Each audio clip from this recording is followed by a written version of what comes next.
সকালের নিস্তব্ধতা আর একটু শান্ত পরিবেশ, এভাবেই মুরাডি স্টেশনের গল্প শুরু হয়। মুরাডি স্টেশনের ঠিক বাইরে টোটোগুলো দাঁড়িয়ে আছে সারিবদ্ধভাবে, আর লোকজন যাতায়াত করছে, কিছু দোকানপাটও খুলে গেছে। আর কিছু লোকজন প্ল্যাটফর্মের দিকে তাড়াহুড়ো করে যাতায়াত করছে। আমিও প্ল্যাটফর্মে চলে গেলাম আর দেখলাম সেখানে খুবই শান্ত শিষ্ট মনোরম পরিবেশ, যেটা দেখতে খুবই ভালো লাগছিল। আর লোকজন ট্রেন ধরার জন্য তাড়াহুড়ো করে যে যার মতো যে প্ল্যাটফর্মে ট্রেন আসবে, যেদিকে যাবে সেই দিকেই লোকজন যাচ্ছিল। আর 2 নম্বর প্ল্যাটফর্মে তখন অ্যানাউন্সমেন্ট করেছিল যে ট্রেন ঢুকছে। আর দেখুন, ওই যে সুদূর দূরে ট্রেন দেখা যাচ্ছে, এটা আদ্রা আসানসোল মেমু প্যাসেঞ্জার। এই ট্রেনটা আসানসোল যাবে।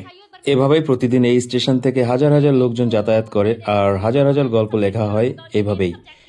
আর এই যে যে ট্রেনটা ঢুকছে, এটা আসানসোল রাঁচি মেমু প্যাসেঞ্জার, যেটা পুরুলিয়া হয়ে রাঁচিতে যাবে। এভাবেই প্রতিদিন লোকজন যাতায়াত করে, আর যার যার নিজের গন্তব্যস্থলের দিকে। যদি আমার এই ভিডিওটা